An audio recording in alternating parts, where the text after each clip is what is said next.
welcome everybody to this week's sales training and our guest host, James Rores, who is the CEO of Rores Group. I am very happy that you're all here with us today. This is going to be a three-part series, and it's great to see a lot of familiar faces here, some from the team here, and then many of our partners, which is great. We're going to have about 45 to 15 minutes of a very interactive conversation and workshop. And as we all know, what's going to really make these programs powerful is if you're able to turn your camera on and then either chat in your questions into our chat portal, and then myself and or Ashley can kind of, take the next steps there, or raise your hand or just unmute yourself if we have a chance to pause in time and just have a really good discussion. So thank you for showing up here on time, and we're going to get started very shortly. And if you can, please try to make your camera available, unmute yourself when it's time to try to maybe ask a question and or participate. And if you just would rather use the chat, that's okay as well. So to kind of get started, I want to introduce you all to James Rores, who has more than 30 years of experience in leading the charge as a CEO for Rores Group. He started back in 1991, and he has served as founder, sales leader, and top producer for multiple growth companies, and has had the privilege and honor to participate in 3 IPOs and plenty of successful exits. So over the years, James has worked with more than 6,500 mid-market companies, family businesses, startups, global enterprises, and has had the opportunity to win many accolades and awards. So he's got plenty of experience, plenty of best practices, and I don't think there's any client that James Rores and his team can't work with. So hopefully you're able to tune in, participate, and without any further ado, welcome James Rores. Thank you. Thanks, Coop. It's a pleasure to be here, gang. I'm going to share out my screen, but I don't want that to interrupt the flow.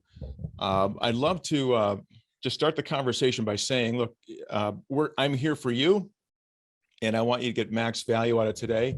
I'm horrible at standing and talking. I'm much better at responding to the questions and feedback and the challenges from an audience. So if you can join us by video, and if you can actively participate and even look for opportunities to challenge me today, I'd love to hear that and receive that, because anytime you guys bring up a challenge or a different way of thinking, or want to ask if the way you do something today is consistent with what we're talking about today, just to know whether or not you're on track or not, that'd be great, because you'll learn, but everybody else around you will learn as well.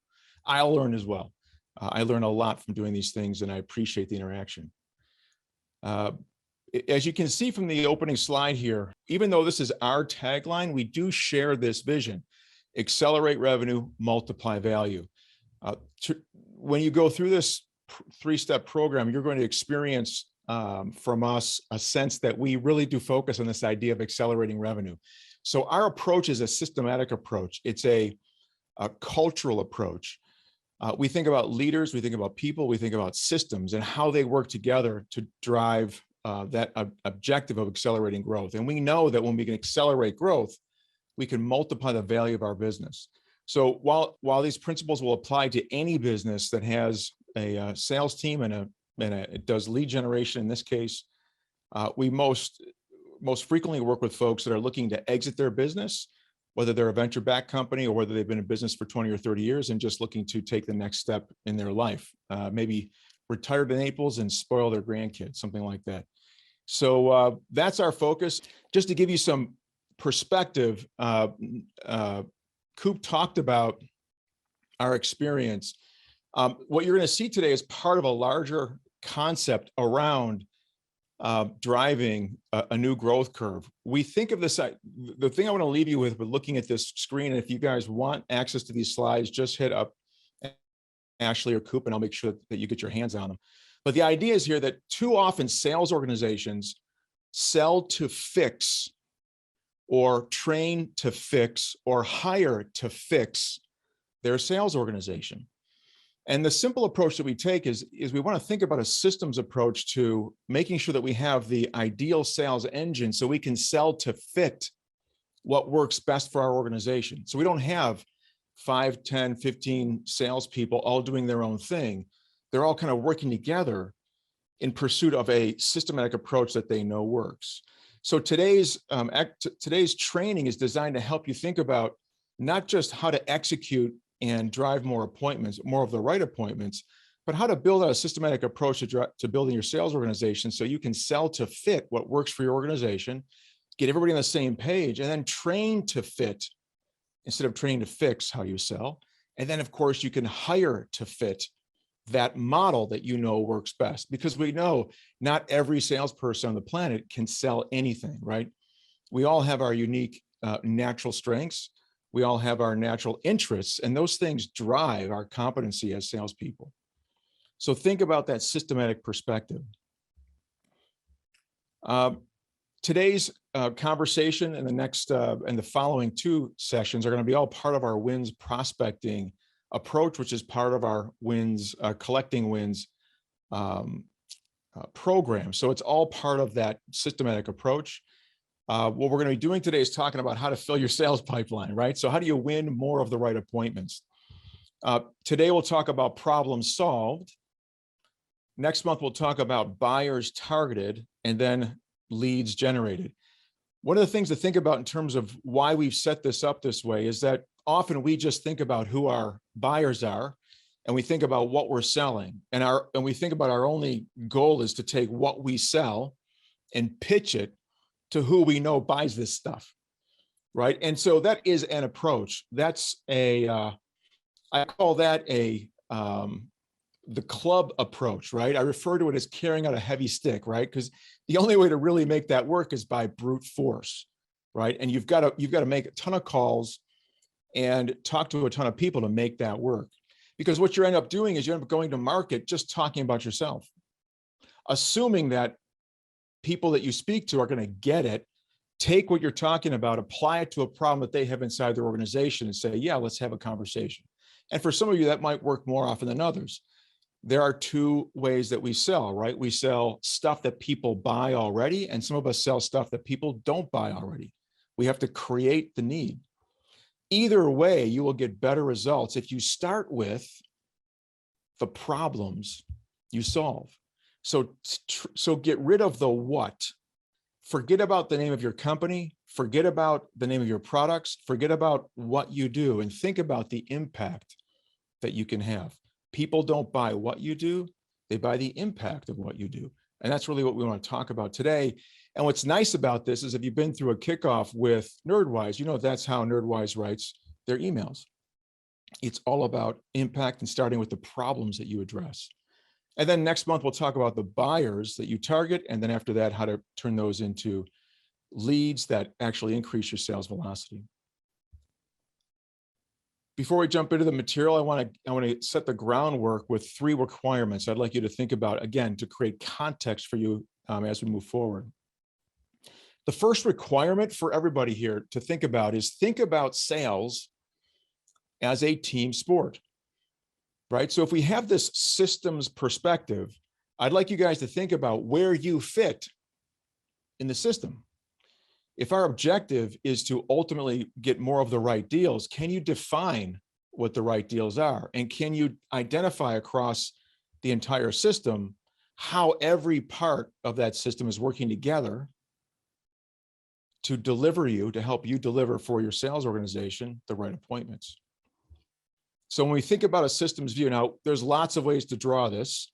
This to me is the most practical. I like systems designs and systems drawings, which might be a circle, but in this case, let's just think about the marketing funnel, the sales pipeline, and then customer success.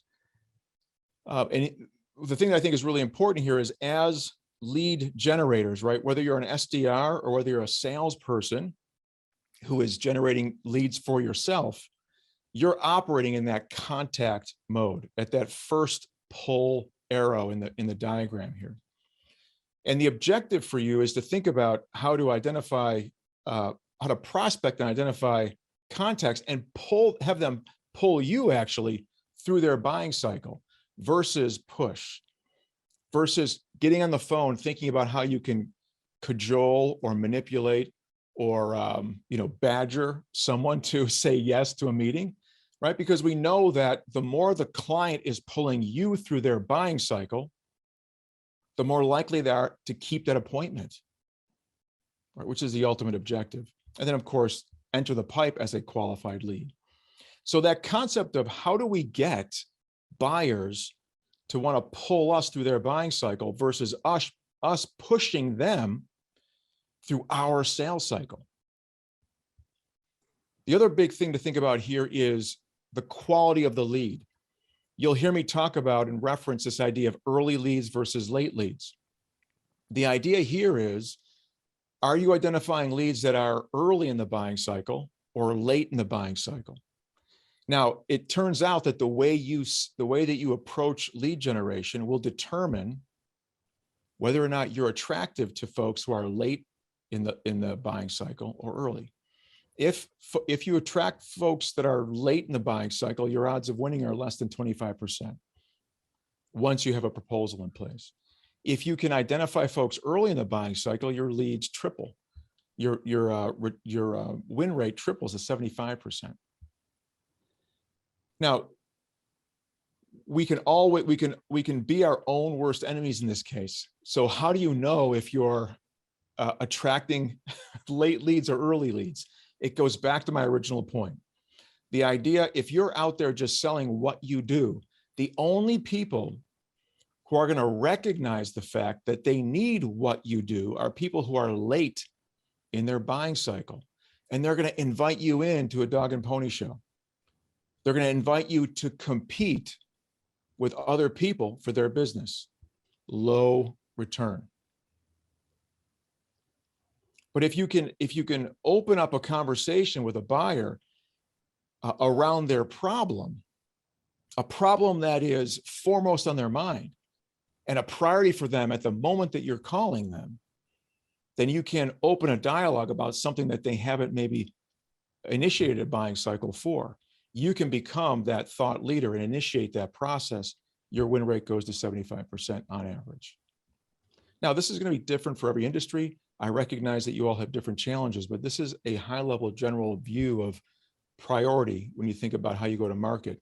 I'd like to just open this up for just any kind of feedback from anyone else who actually endorses this approach or maybe has a challenge for me.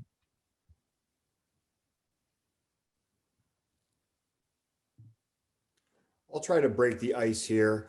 And I love what you're laying down, James. And, it's always good to talk about the outcomes of the service instead of being like, this is what we're selling. This is what we're selling. But what you're really selling is that superpower to get them the outcomes that they're looking to achieve by leveraging your services or products. And one thing I really have taken away from these many trainings is asking questions about the buying and the sales process. Like, let them know. So if we were to take next steps, what does your buying process look like? Who needs to be involved in that decision-making process? Are you working effectively with the right decision maker? And by asking them those thoughtful questions and then almost regurgitating, like, did I hear this correctly? And if so, what is your buying process for these next steps? They're bringing you into their system instead of you kind of blanketing yourself onto them and being like, this is what we're going to do. It's nice when people want to be approached and that they want to bring you into their community, their family, their buying process. So right. I don't know if that's helpful, but I always like to at least share that. Yeah, I think it's a great point. One of the notes about this idea of whether you're identifying early or late leads based on the way you approach your prospecting is that you want to own the process for defining the problem. One of the issues with waiting and gathering late leads, people that are already involved in a buying cycle, is they've already gone through the process of defining their problem. And as we all know, our customers don't always know how bad it really is. They do a poor job of self-diagnosing, and therefore they do a poor job of recommending or identifying what solution makes sense for them.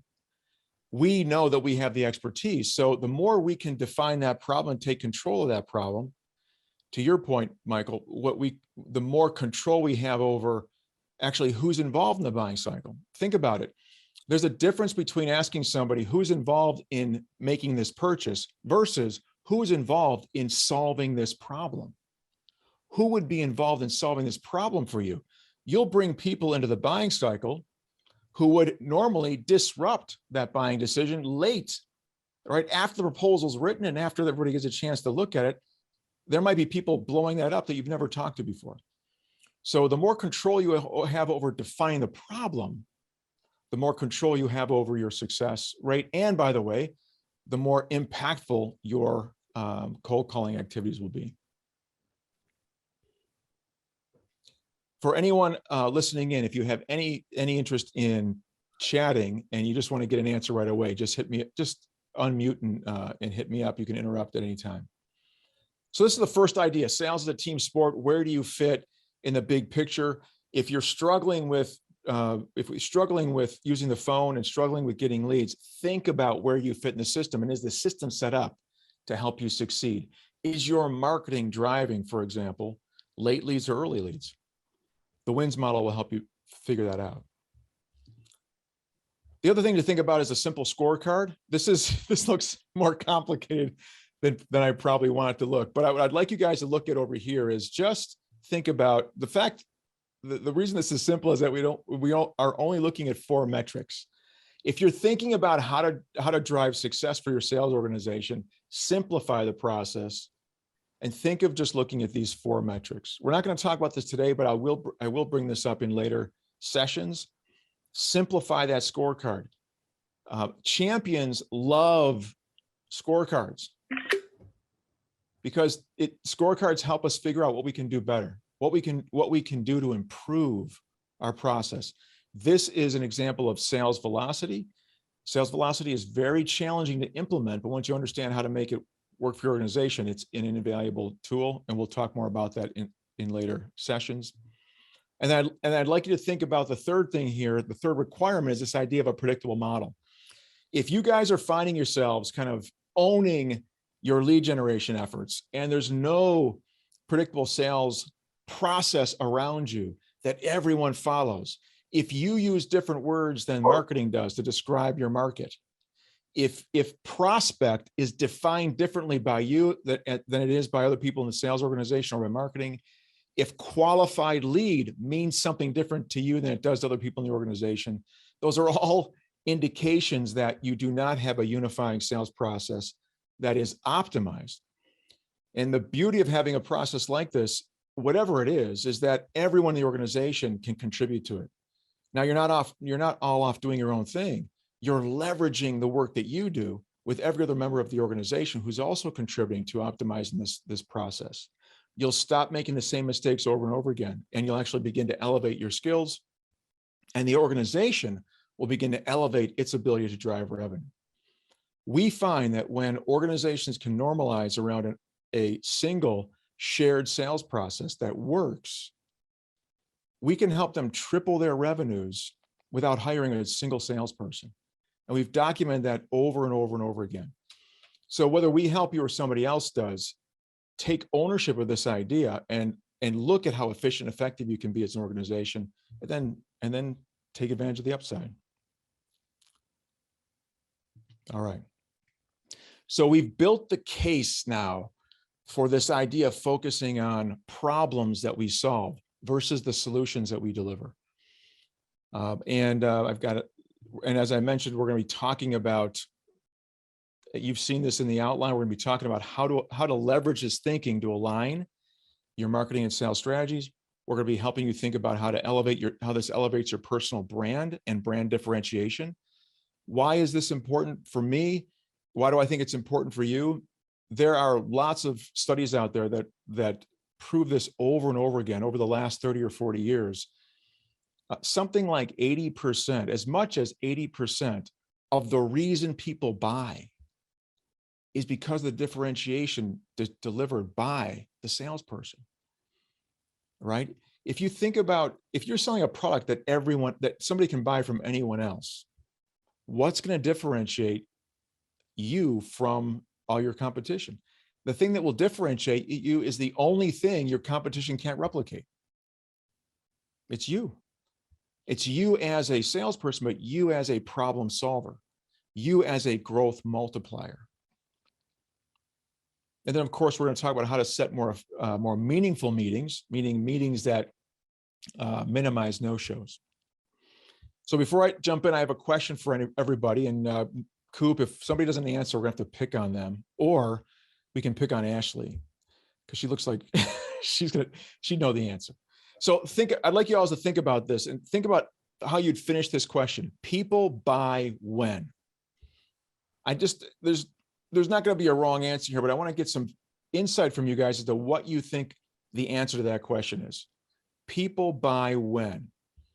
What's the ultimate reason or the ultimate time when people buy? So, I mean, this is Pete from our craft. A lot of people buy emotionally, a lot of times, based on pain points or challenges that they're experiencing. I 100% agree. The emotional connection leads the rational decision for sure. That's a great one. Thank you. Marty? When there's pain, it was what I was going to say, but Pete said it. That's because Pete and I are with the same company and we have the same sales strategy. So okay. So I like the pain, and we're going to talk about pain today. And if I don't talk enough about pain, hit me up, Marty, and remind me. But I think pain is great. How often have you guys met someone who has a physical ailment and says, I'll take care of it later?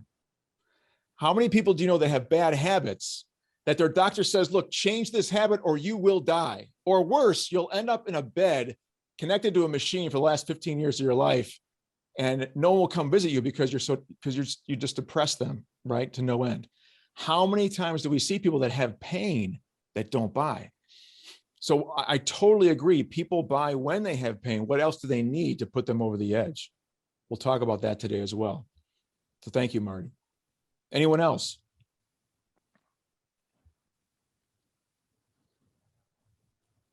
How about you, Coop?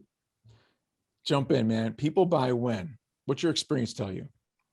When there's common ground and purpose to grow together. So pain is part of that, but when it's like somebody comes and meets me halfway and understands and asks me questions that I might necessarily not know the answer to, but they have the golden key to hopefully relieve that stress or that pressure that from whatever's in front of us. So it's like when you're willing to meet somebody halfway, have that good fundamental posture with each other. You're not speaking up, you're not speaking down. You've actually developed a relationship that you trust somebody who's going to take you to where you want to be because they asked you the right types of questions that you or your team didn't know how to answer or solve. I like it. You know, that's what I would say. I like it. There's lots there. There's this idea of trust. This idea of mutual understanding, this idea of mutual rapport, all the things that we want to achieve as salespeople. There was a lot there. I appreciate that. Here's what I'm going for. And I'm presenting this to everybody because I want you guys to think about this and think about whether you believe it's true or not. And we'll talk more about it as we go through this today. People buy when they're ready, willing, and able to change. I'd like you to think about this idea and how it would affect you as you approach the way you sell. Pain is the precursor to change. But just like that patient who tells the doc they're nuts, yeah, I'll get better or I'll be fine, even though the doc knows that they won't be, right? They're not ready to change. How many times have you met someone who absolutely needs what you sell, but it's not a priority at this point? They can't make the time, they can't find the money. It's just not a priority for them. If you think about this, if you walk into sales thinking about this idea that people buy when they're ready, willing, and able to change, it changes your approach. How do I get this person thinking about change? You have to think about how you're going to identify the problems that they face that are the highest priorities for them right now. Those are the things they're going to be investing their time and effort in. Those are the things they're going to be investing. They're going to be willing to put their time, effort, money in to change. So it's led by problems for sure, but they're relevant problems. They're timely problems. Because we know at the end of the day, if there's no reason to change, there's no reason to buy. The decision to buy always follows the decision to change, which is why it's so easy for us, right? To talk to folks who are late. They're late leads. There are people who are all the way through their buying cycle just looking for competitors. Those folks have decided to change most of the time. We know that somewhere around 50 to 60% of B2B sales pipeline deals end in no decision. So we also know that a lot of times these folks reach out to us because they're just kicking the tires, or they're just window shopping, or just trying to get a quote. So we have to be careful. We have to really qualify them, right? So people buy when they're ready, willing, and able to change. We sell when we're ready, willing, and able to lead buyers to change. We think strongly about this idea that sales is a leadership competency. If you're the kind of cold caller who just smiles and dials, hoping to get a connect and then hoping to get someone to say yes to you, you may lack that extra edge of a leader who believes that they are qualified to convince someone that they have a problem that they haven't been able to see so far.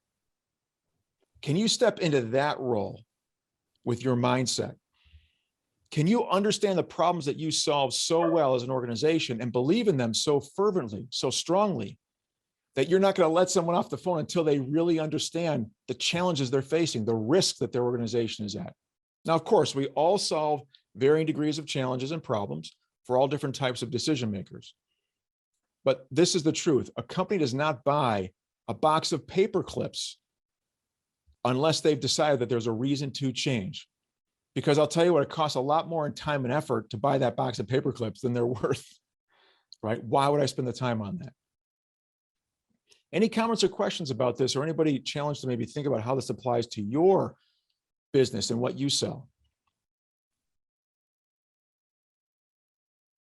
And I think, and this is Pete from Marcraft, I think you just have to continue to take that deeper dive, right? And take, we have a very consultative selling type of approach where Marty and I live, and because we're not just selling one thing, right? So it's really identifying that pain and challenge and diving deeper. Tell me more, understanding the pain. How much is that costing you by not doing this? Really getting deep into it so that we can then align and pitch initiatives or programs that make the most sense for that brand team. Right on, Peter. And so what I'm going to do today is I'm going to give you maybe a formula for making that happen. I'm going to redefine pain for you. I'm going to redefine a formula for you. And I'd love to hear whether you think it'll work, or maybe later after you've tried it, whether it works for you. But I think we're on the same page for sure. I think the thing to think about here is that people love to buy as much as they hate being sold. So think about that sentence and think about it. When you're pitching product, you show up as that ugly salesperson. My wife just went and released a car. And of course, the experience, we've all had that experience, right? The salesperson, right? We all dread the process of being sold, but we love buying stuff, right? What's the difference? Part of it is where our heads are at, but also part of it is, am I fulfilling that desire to change in a way that makes me feel good? And is that salesperson making me feel good or making me feel like crap about the process? Which one do we want to be? Which one delivers the kind of result that Coop was talking about in terms of having that rapport? And you can have that rapport in a 35-second cold call, no problem. So the most predictable path to change is defined by the universal buying cycle. I'm going to show this to you very quickly today. We're going to go through this again in the next two sessions as well, but I'll introduce it to you, and I want you to test this. And this is going to become the foundation for how I teach you how to approach this prospecting effort that we're all focused on. So think about the universal buying cycle. The universal buying cycle is a universal approach that every human being on the planet follows when they decide to make a purchase. Think about this idea of being ready, willing, and able to change. I'm ready to change when I ask and answer the question, why change? So why do I want to change? Typically, it's because I want something I don't have. I want to be somewhere I don't have. I want to protect my company. I want to improve something. I want to achieve a level of growth. I want to cut costs. What is it about your product or service that you deliver that has that kind of impact on your customers? And the higher your decision maker is in the organization, the bigger the want has to be. When I work with organizations and I talk about how sales can accelerate revenue and multiply value, and I'm helping an organization exit at a $100 million valuation, they're not going to argue as much with my price because I'm solving a big challenge for them. We just had a client reach 9.5 million in revenue and they sold their business for 95 million bucks. When I talk to clients about the impact I can have, it sets a new bar for the value that I can deliver. The same thing can happen for you guys, depending upon where your decision maker is in the organization. Every one of those decision makers has something, some want or desire that's going to compel them to want to change. So the first question is, why change? We all have to ask and answer that question, why change? We all then have to ask and answer the question, why now? So if I'm window shopping at the mall and I had no intent on buying, a smart person in that retail, let's say it's a clothing store, a smart retailer would come out and not say, can I help you with anything? They would give me an incentive to change. How does your spring wardrobe look this season, James? Is there anything in there that that you just know is not in style? Is there anything in there that you'd love to replace? It's getting a little bit old, right? How does that help? Well, it helps me think about why should I change, but then it's also thinking about why now, spring wardrobe. What events do you have going on that you might want to have a fresh look for this season? Why change? Why now? The reason that we've changed now is because the impact is too great to ignore. And you can see how we're forming the wins model on the right-hand side. So why change? Why now? And then why buy? The only reason I'll ever buy anything to address a change that I see is if I can't replicate or produce that change myself. I have to have a need. So I ask the question and answer it, why buy? Because there are things that I'm missing. There's a gap. I love to ask prospects when I meet them, why change? The first meeting, right, after they're qualified, why do anything different? Why now? And then I like to ask a great question, which is, what's taking you so long? How come you're not there yet? What's missing? And then we get into the needs. And so for Marty and for Peter, here's how I define pain. There's a pain for having a desire that goes unfulfilled, a want that's being unfulfilled. There's a pain in having an impact that's too great to ignore, that right now is going unfulfilled. And there's a pain associated with having a need. So when we think about defining a problem for a buyer, we think about defining the win, the want, the impact, and the need. Those are the three agreements that define a problem for a qualified buyer. And then the reason to change is, of course, because of the last question, which we have to ask and answer as buyers, why you? Well, because of your solution. And because you've spent time defining the win, the want, the impact, and the need, you can now position your solution as the ideal fit. And by the way, guys, for Marty and Peter, because you spoke up, I appreciate that. The thing that this does for us as well, guys, is it allows us to show up in a way that is unlike our competition. All of a sudden now we don't sound like a typical salesperson. If we can change our language as salespeople, we will eliminate the cues that our buyers already have about who sounds salesy and who sounds like a salesperson, right? We can eliminate that, having that brand attached to us as prospectors and as salespeople.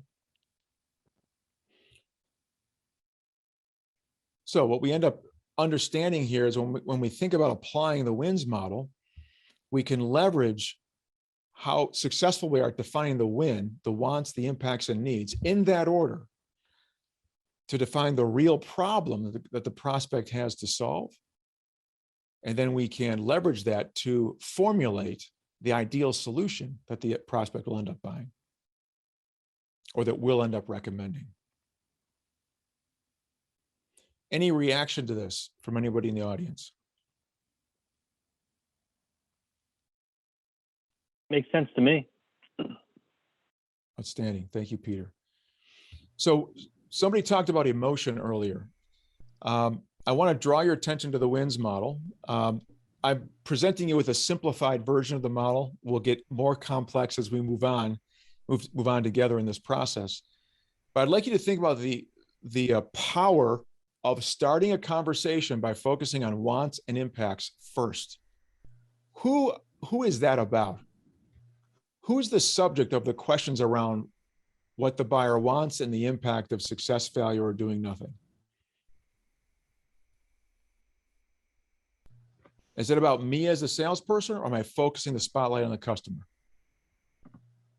On the customer. Thank you, Marty. So think about this, gang. This is a customer-centric way to sell.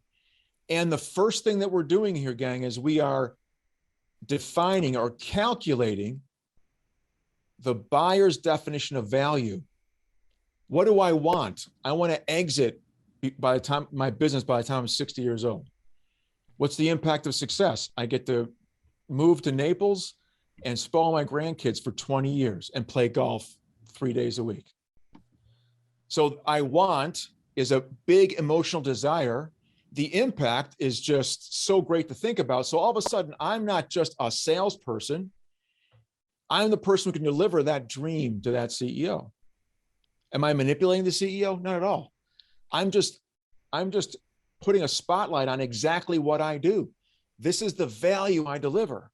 It has nothing to do with what I deliver, whether it's training or coaching or whatever. That's the boring stuff. That just gets me into the game. What this is also doing is it's setting a standard. I now, as a salesperson, I'm going to set the expectations for what I will deliver to that client, which creates a real strong bond with that customer. So, Michael, you're talking about this idea of trust and rapport. I'm not just talking about delivering stuff. I'm talking about having an impact on someone's life, on their business, on their employees. So I've taken my boring product and made it something very personal, as it should be. I'm just exposing what it really does for that buyer. And so I'm becoming the emotional favorite at that moment. That's the ultimate objective.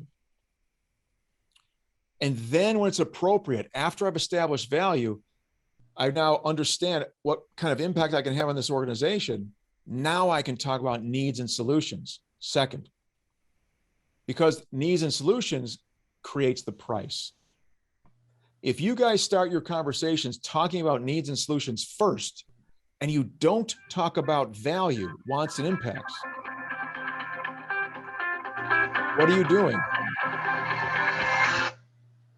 The only thing that you accomplish when you talk about needs and solutions first, when you meet somebody in the midst of a buying cycle, the only thing you're accomplishing is helping them find a reason to go out and identify another competitor to compare your price to. When you talk about needs and solutions first, the next question is always going to be, what's the price? And they're never going to know, right, Marty? They're never going to know if your price is worth it or not until they can compare it to something else. And whereas if you build the value up front, then it makes them almost justify the purchase. Yes, sir. And that means, guys, if you guys are struggling with having too many competitors in your sales cycle, build value first. That's the easiest way to become the sole source. Why would you go anywhere else? And then when they say to you, now, a lot of buyers aren't going to be used to doing this, Marty. They're not going to be used to not finding a competitor. So they're going to say to you, look, let me think about it. And our response has to be, wait a second. What's there to think about? We just talked about this, and this.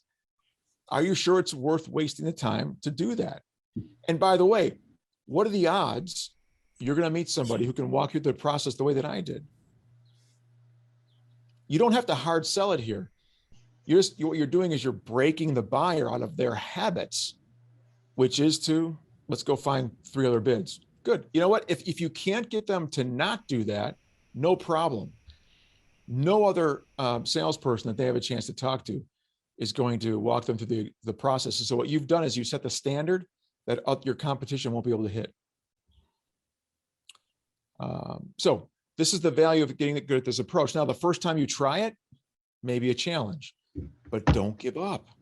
The more you try, the better you're going to be. Hey, James, I'll just add a real world scenario if you don't mind. Please. I've got one of our team members is on site up in Chicago at a customer's office and spent about a week up there really trying to understand what their needs are. And we got so far into the weeds, if you would, that we know that one of the ladies is on 2 different blood pressure medications. Another lady is working overtime and it's taken away, and it's really been a hardship on her family. That even though she likes the money, the time away from her family is really impacting her life. And to your point, there is no possible way they're going to spend this time with any other vendor. And the CFO has pretty much already said, we're going with you guys. I mean, you spent 120 hours on this thing already. There's just no other way they're going to have any other choice. So yeah, when you can get down and uncover what that problem is, but then also get them sufficiently disturbed about that problem and make that emotional connection, there's just no way you cannot charge whatever you want to charge if you've got some kind of ROI on there, and then it's right. Pretty much a win. It's over. Right. No, that's a great story, and it's a great example. Here's what I would say: the power of taking that success and normalizing it as a process that everyone follows and gets good at. So often we have those successes because the client is so willing to go in that direction. Good point. How about building skill sets that allow us to actually, do that more often when the client isn't thinking that way, or isn't used to buying that way, or isn't open to, that unique level of rapport that one salesperson was able to create. How do we take that experience and normalize it across the entire sales organization? That's how we get that 3x growth rate without expanding the sales force. So that's a great story. What's the model that we follow? And how do you spread the wealth and do it over and over and over again? Thank you for sharing that. So here's an exercise, gang. Here's work for you to do between now and next time. I'd like you guys to answer this question. Now, gang, this is a very difficult exercise for a lot of folks. I'd like you to answer these questions, right? What are the most compelling problems that you solve? We're going to be actually designing and understanding the problems that we solve. And then I want to share this with everyone on the sales team. Everyone on the sales team has to have this knowledge about who we are, in addition to the product knowledge that you already probably train people on. So the first question is, why change? What are your ideal customers' biggest desires and goals? So this is in the context of the solutions that you deliver, whether they're products, services, or a combination of a product service package. Right? Think about the highest level desires and goals that you can possibly deliver to a client. When we think about ideal customer profile, ICP, I don't use that phrase. I use must-have customers. Who are the customers that must have your solution? Not nice to have, must have. The second one, why now? How do they measure the impact of success, failure, or doing nothing? So a question like, why is making the decision now important to you, or what triggered this for you? Those are great questions. What would success look like a year from now? Those are great questions because they help them. It helps us think about the metrics that they're going to use to build the business case for making this happen. The why now question actually is how the budget is formed, right? The reason that we're doing it now is because there's an economic impact of success, or maybe an economic impact of failure, or an economic impact of doing nothing that's going to be the main driver in an organization. And this is how we actually take control of building budget. This is another conversation for another day, but the why now builds that economic case. We don't believe in BANT. BANT is not a qualifier, right? BANT stands for, do you have budget, authority, need, and time frame? Where's the emotional connection? Where's the wants? Where's the impacts? How do you know that someone didn't build a budget that's big enough to afford the real problem that they have? It's not valuable at all. You want to focus on defining the problem, and by doing so, you can then redefine the budget. 80% of B2B deals, right, were not budgeted. We have to find a way to create that budget or to expand that budget, and it comes with redefining the problem that the client has, and therefore redefining the economic impact that we can have on that business. Now, there are other forms of impact, strategic and personal, all very variable, all very important. However, when you give someone a price, they're going to want to compare it to another dollar number. And if you can get that 10 to 1 or whatever ratio makes sense in your world, very important. And then the third question I'd like you to answer is why buy? So why aren't they there yet? What's missing? What don't they know? What are the needs that your ideal must-have buyer has that you guys can solve? If you can get the answers to these questions up front, then all of a sudden, when you're prospecting, you don't need a script. You just need to know the 3 questions, right? Why change, why now, why buy? The win. You need to know what your best, ideal, or must-have customer will have in place. And you can qualify them immediately on the phone while you're building an argument for the problem that they should make a priority today when they're talking to you. And this works, by the way, guys, whether you're cold calling or whether you're an account management team going into existing customers looking for new opportunities. They're never going to buy from you because they like you. They're going to buy from you because they have a problem that you can solve that must be solved now. That's our definition of a qualified opportunity. A problem you can solve that must be solved now.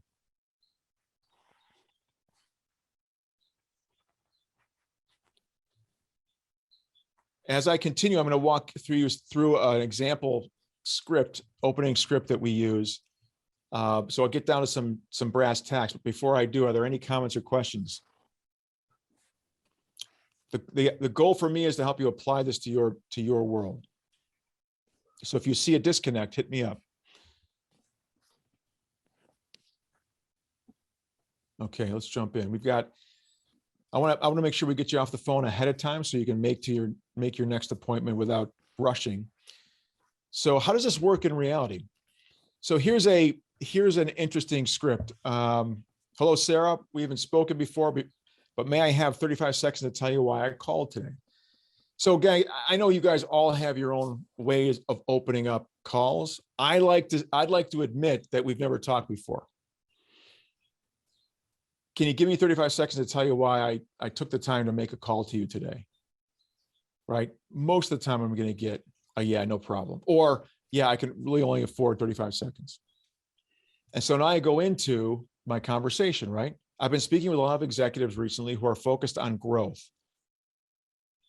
but concerned about whether or not they're doing everything they can to avoid the costs of cyber threats, ransomware, and other risks that threaten their financial and customer data. Is stress testing and reinforcing your security infrastructure a priority for your owners? Now I'm calling smaller businesses here, or we could say your leadership team or your board of directors. Which statement here is the want? Or which word that's highlighted is the want? Secure infrastructure. Ah, I love it. So this is a great conversation. Was that Marty? Was that you? Yes, sir. Okay. So this is a common challenge when people adopt this model for the first time. There's confusion between what a want and a need is. Secure infrastructure is, go ahead. They want growth, but their need is security infrastructure. That's correct. So think about this, Marty. A want is the desire. The need is what's preventing me from getting there. Got My it. infrastructure isn't secure. That's the need. It prevents me from getting where I want to go, which is growth. And the impact, in this case, I'm talking about costs. You guys can decide whether you're selling vitamins or whether you're selling painkillers, you know, the old adage. You know, cost is that negative. If I wanted to switch it, I could make it a more positive. It just depends on what people respond to. And then, well, before I continue, one of the other principles here, gang, is as Michael said, we believe in asking great questions. Oftentimes we have to make a statement that is followed by a question. Oftentimes we're asked a question by our prospect that we want to answer. I'll share a trick with you. Never just answer a question without following it up. Never answer a question without following up with a question of your own. So if you always make a statement like they say, hey, what do you do? And you give them the elevator pitch, followed up with a question. The person who's asking the questions is the person who is taking the lead and in control of the conversation. The minute you get into a rhythm where the client's asking you questions and you're just answering, you're just educating them about what you do, who's in control? They are. But if you follow up with an interesting question, you can then take back control and at least have a 50-50 conversation where you guys are bouncing back. Never get stuck into a situation where you're just answering, because then you're just educating. Most of the time, you're educating the buyer on your solution, which is what they want, and that's a mistake. If you're going to educate your buyer, educate them on their problem. Mm-hmm. How do you do that? Ask the follow-up question. Is stress testing and reinforcing your security infrastructure a priority for your board of directors? Then just shut up and let them answer. Now, how do you respond? If they say yes or no, who cares if they say yes or no? Have a response where it doesn't matter. That's a common response from the executives I engage. Would it surprise you to know that 43% of cyber attacks target small businesses, and 60% of small businesses that are victims of cyber attacks go out of business within 6 months? So what am I doing here? Now, gang, there's lots of ways to do this. And we're in the midst of a training presentation, happy to set up a role play and help you think about this. But what am I doing here? I haven't said the name of my company. I haven't talked about anything about me. I'm understanding whether or not this problem is a priority for the person I'm talking to. At the end of this conversation, I'm either going to have a meeting or I'm going to have an invitation to continue to reach out or sign up for my newsletter or stay in touch in some way. Because they're going to know that I'm not pitching, I'm problem solving. Think of it this way. Are you pitching or are you probing? Which is the reason right over my shoulder here, there's the question mark inside the exclamation point. Anytime you think about making a statement, think about rewording it as a question. You'll be safe. Any comments or questions? I feel this is a great approach when you're doing some cold calling, but I also find that when there's a meeting that's already been set up that someone has, committed to because of the lead generation and the prospecting, instead of just when you got on the call barfing all the stuff that you can do for them, it's always great just to understand, like, well, I could tell you everything about this service or this product, but like, what was it that interested you in taking this call, and how can we make the most of this time? Because then that gets you into knowing what is it that they want. You can understand, okay, well, if that were to be solved and, remediated, what does that impact do for you and your company? And it's like, cool. So then I can show you then what you probably need from a partner like NerdWise or Artcraft Health or Florist Group. And that's going to, again, go in that virtuous cycle of success. But I love this approach when it's cold calling, when you're doing truly cold calling 1.0. Yeah. And so Michael, another question you can ask is, what problem are we solving? Yeah. Why are we here?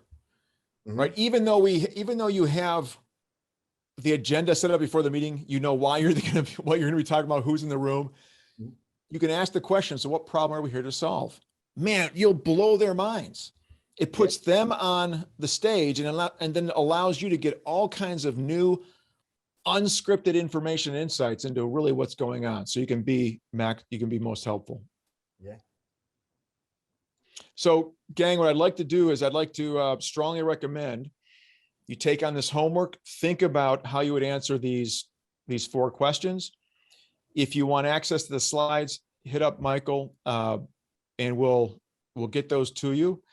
And if you have questions, you can also hit up Michael and share those questions and he can get you in touch with me. I'm happy to help. And if you ever want to find James Rores, just go to LinkedIn. He'll be happy to, engage with you there as well.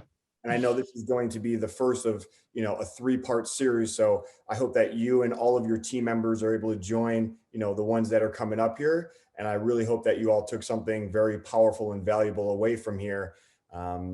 James, is there any last, words of wisdom that you might want to share with us before we all drop from today's call?